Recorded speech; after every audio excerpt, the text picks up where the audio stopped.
The text came just as the waiter poured wine into my glass. Don't react, they're recording you.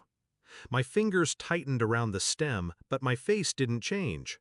I smiled at my mother-in-law's story about her Pilates class, nodded at my father-in-law's fake laughter, even reached under the table to squeeze my wife's hand.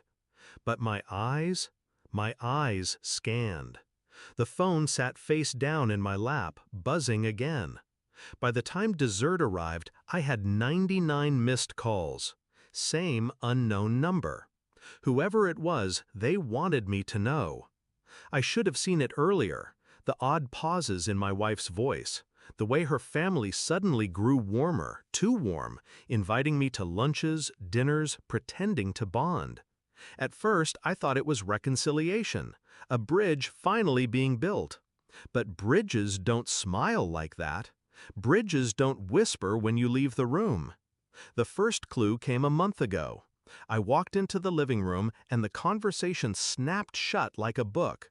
My wife, phone in hand, cheeks flushed. Her father, smirking.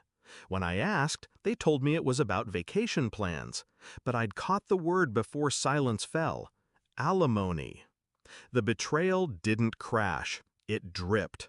Late-night whispers, sudden errands, locked doors.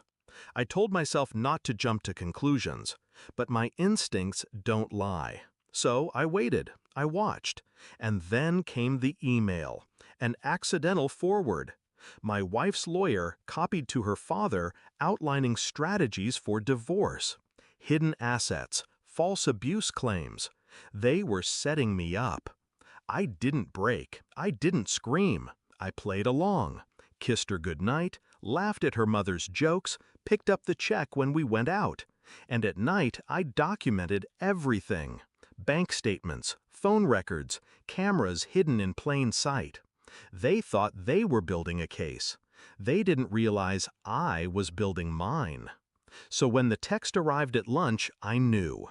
They wanted a show. They wanted me angry, cornered, exposed on camera. But I gave them nothing, just smiles and small talk. Inside, though, I was already 3 moves ahead. The next morning, I called the unknown number back. A man's voice answered. Calm, direct. He was an investigator I'd hired months earlier. Silent, invisible. He had intercepted their communications, recorded their meetings. He had enough to bury them. That was the moment my fear evaporated. Execution was simple. I moved money they didn't know existed, shifted assets offshore, retitled the house into a trust.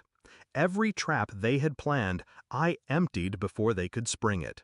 Then I waited for them to make their move. It came fast. 2 weeks later, she filed. My wife, trembling with false righteousness, flanked by her parents. They thought I'd beg. They thought I'd fold. Instead, I slid a folder across the table. Inside, emails, transcripts, bank transfers from accounts in her father's name funding the scheme. Proof of conspiracy, fraud, perjury in progress. The lawyer froze. My wife's face drained. Her parents went silent.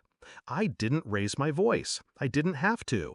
I just said, "You should have chosen honesty. Now you'll settle for mercy." They tried to salvage it. Her father offered negotiations. Her mother cried. My wife whispered apologies she didn't mean. But it was too late. My lawyer filed countersuits. Assets reverted to me.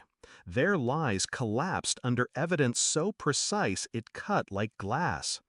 The recording they had planned to use against me? I turned it into evidence of entrapment.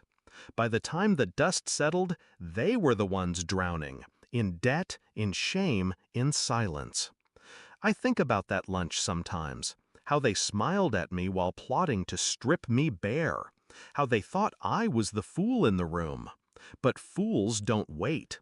Fools don't gather evidence in silence. Fools don't walk out of court with everything intact while their enemies fall apart. Now the calls have stopped. The texts, too. My wife is gone. Her family doesn't speak my name. And me? I'm free. Not because I fought louder, but because I fought smarter. Final reflection. They wanted a performance. I gave them a confession. And the only recording that mattered was the one that destroyed them.